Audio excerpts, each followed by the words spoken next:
నమస్తే, నేను journalist Madhavi. Welcome to our channel. వారంతా సాధారణ నేతలు అయినా సరే అధినేత గుర్తించారు, అందలం ఎక్కించారు, ఊహించని పదవులిచ్చారు, రాజకీయ దర్పం వెలగబెట్టారు. కానీ పార్టీ ఓడిపోయిన తర్వాత ఒక్కొక్కరు గుడ్ బై చెప్పారు.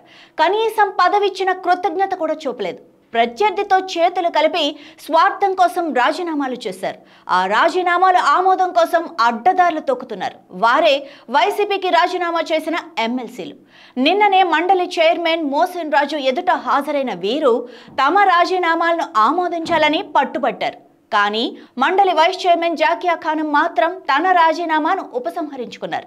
దీంతో టీడీపీ కూటమికి షాక్ తగిలినట్లయింది. 2019లో వైఎస్ఆర్ కాంగ్రెస్ పార్టీ అధికారంలోకి వచ్చిన తర్వాత జగన్మోహన్ రెడ్డి సామాజిక సమీకరణాలకు పెద్దపీట వేశారు.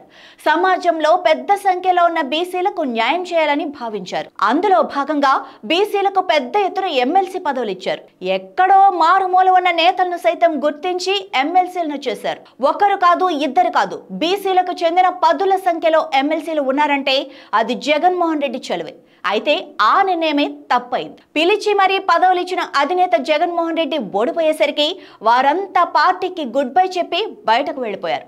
పోనీ కూటమి పార్టీలో ఆదరణ దక్కింది అంటే అది లేదు. అయితే పట్టుపట్టి 5గురు తమ రాజీనామాలను ఆమోదింప చేసుకునే పనిలో ఉండగా ఒకరి మాత్రం తన తప్పు తెలుసుకొని రాజీనామాను ఉపసంహరించుకున్నారు. కూటమి అధికారంలోకి వచ్చిన తర్వాత వైఎస్ఆర్ కాంగ్రెస్ పార్టీకి చెందిన కర్రి పద్మశ్రీ, పోతుల సునీత, బల్లి కళ్యాణ్ చక్రవర్తి, జయమంగళం వెంకటరమణ, మర్రి రాజశేఖర్, జాకియా ఖానం రాజీనామా చేశారు. ఇందులో జాకియా ఖానం మండలిలో వైస్ చైర్మన్ కూడా. కేవలం వివిధ సమీకరణాల్లో భాగంగా వెనుకబడిన సామాజిక వర్గాలకు పెద్దపీట వేయాలని భావించి వీరందరికీ పదవులిచ్చారు జగన్మోహన్ రెడ్డి. కానీ వీరంతా కూటమి ప్రలోభాలకు లొంగి వైఎస్ఆర్ కాంగ్రెస్ పార్టీకి గుడ్ బై చెప్పారు. అయితే వీరు అనుకున్నంత సులువుగా కూటమి పార్టీలోకి వీరి చేరిక లేకుండా పోయింది. అయితే సహేతుకమైన కారణం లేకపోవడంతో మండలి చైర్మన్ మోసిన్ రాజు వీరి రాజీనామాలను ఆమోదించలేదు. అయితే ఇప్పటికే వీరంతా కూటమి పార్టీల్లో చేరిపోయారు. తమ రాజీనామాలను ఆమోదించాలని కోరుతూ న్యాయస్థానాన్ని ఆశ్రయించారు.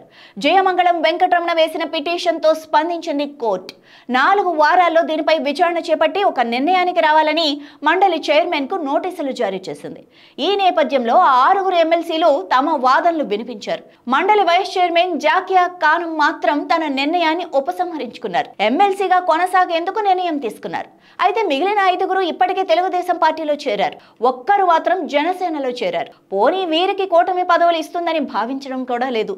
కేవలం ఆర్థిక ప్రయోజనాలు కల్పించేందుకు మాత్రమే అంగీకారం తెలిపినట్లు సమాచారం. అయితే వీరంతా అయిష్టంగానే ఒప్పుకున్నట్లుగా ప్రచారం నడుస్తోంది. మరి ఇందులో ఎంత వాస్తవం ఉందో వేచి చూడాల్సిందే.